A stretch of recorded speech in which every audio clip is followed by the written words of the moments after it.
the line has expanded greatly. The main two new body woods, we have a Zero Cody back and sides in the 60 series. It's really hard to tell the difference visually between these and the private stock guitars. You know, it's like they look incredible.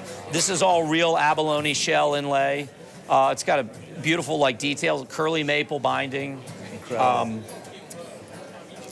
Bridge fingerboards are all ebony on all the guitars. Saddle and the nut are all bone. They have the Fishman GT1 electronics volume and tone control right inside there. Right. The 55 series, where the A50 and the T50 are curly maple, the 55 is still maple, but they've gone quilted maple for the 55. Got it. So here we have a gorgeous quilted maple. Yeah. The back and sides on these are laminate.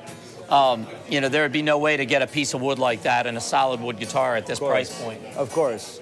If you're looking for something less traditional and you like the bling of some of the crazy private stocks, they also make the 55, the quilted maple, in a finish called Abaco Green. Incredible. So the name Abaco is the name of a beach, I believe, in the Bahamas. Okay. And the inspiration for this color is the color of the water at that beach. And you put in the quilt, and it really does look like water. I mean, this really speaks PRS finishes. I mean, you guys are known for some of the most magnificent woods and finishes in the industry, and this definitely has speaks that. This is a guitar that you bring if you want to get noticed. Yeah, exactly. Yeah, for sure. Absolutely. And it certainly doesn't look like a private stock of that. You're talking closer above 5 figures. Of course. It's a $10,000 guitar. Absolutely. This is nowhere near that. This is a tenth of that or less. So it's brilliant.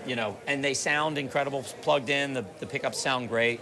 Speaking of sound, what is the Zero Cote similar to? I think it's a fantastic rosewood style substitute. Got it. Rosewood is obviously becoming increasingly difficult to use and import and export. Yeah. So a lot of companies are finding and some guitars are now using composites and stuff like that. Paul's still really much a real wood kind of guy. So they're using over here, they're using Ovencall on the 40 series, which is another, it's similar. I think if you're a real rosewood fan, the Zero Cody is a bit closer in the sound, especially in the low end. And well, that's great to know that Zero Cody is a great alternative. It's phenomenal. I would say out of all of them, I'm a bit of I mean, the Cutaway I think is beautiful. I'm a bit of a traditionalist, so to me, the Tonari body, the non-Cutaway, and there's Zero Cody is kind of at the top of my list of my favorites of them, both in the sound and the look.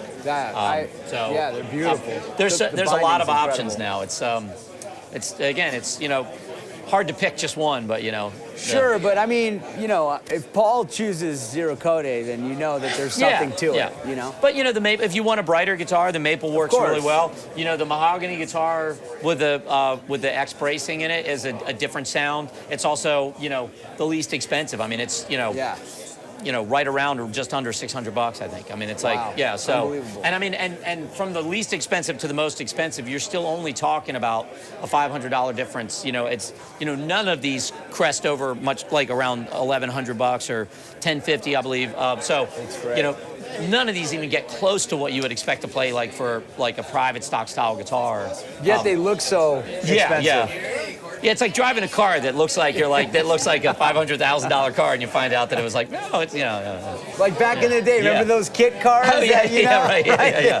But the thing is, these actually perform like it's a lot more expensive too. Yeah, absolutely. It's amazing what they've been doing. I really love them.